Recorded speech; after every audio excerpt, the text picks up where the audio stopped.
அனைவருக்கும் வணக்கம். நான் முரளிகிருஷ்ணா, ஏஎல்பி அஸ்ட்ராலஜர். அட்சய லக்ன பத்ததி முறையில் ஒரு ஜாதக ஆய்வு. அனைவருக்கும் வணக்கம். இன்றைக்கி கவர்மெண்ட் வேலை தொடர்பான ஒரு ஜாதக ஆய்வு. கவர்மெண்ட் வேலைங்கிறப்ப 10ஆம் பாவத்தோடு சூரியன் அல்லது செவ்வாய் தொடர்பில் இருக்கணும். இப்போ இந்த ஜாதகருடைய பிறப்புகால லக்னம் ரிஷபம். இவங்களுக்கு 37 வயது 9 மாதம் நடக்கும்போது கவர்மெண்ட் வேலை கிடச்சிருக்கு. அந்த டயத்தில் அவங்களுடைய லக்னம் ஏஎல்பி லக்னம், கன்னி லக்னம், உத்தியம் 2ஆம் பாதம்.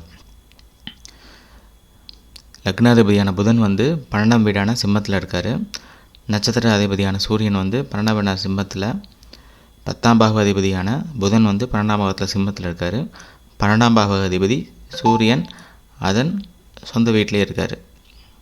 இப்போ லக்னாதிபதி, நட்சத்திராதிபதி, 10ஆம் பாவ அதிபதி சூரியனோட சம்மந்தப்பட்டிருப்பதால் இவங்களுக்கு இந்த காலகட்டத்தில் கவர்மெண்ட் வேலை கிடச்சிருக்கு.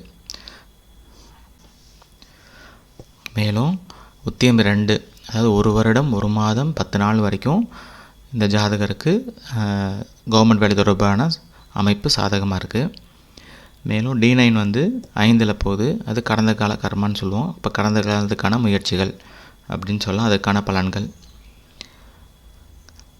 அந்த டயத்தில் 2003 ஜூன் மாதமும் ஜூலை மாதமும் கவர்மெண்ட் எம்ப்ளாயீஸ் மற்றும் டீச்சர்ஸ் தமிழ்நாடு கவர்மெண்ட்டுக்கு எதிராக ஸ்ட்ரைக் பண்ணாங்க.